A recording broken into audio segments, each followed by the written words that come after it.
Today we're making my grandmother's famous whipped icing. It's thick, creamy, not too sweet, and it pipes like a dream. Start with whole milk, all-purpose flour, and what you do is boil this, stirring constantly until it's really thick and almost gluey.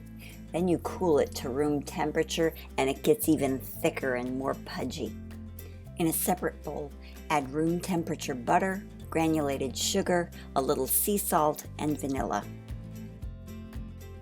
You whip this for 2 or 3 minutes until it's really light and fluffy, and then you add in the cooled flour mixture.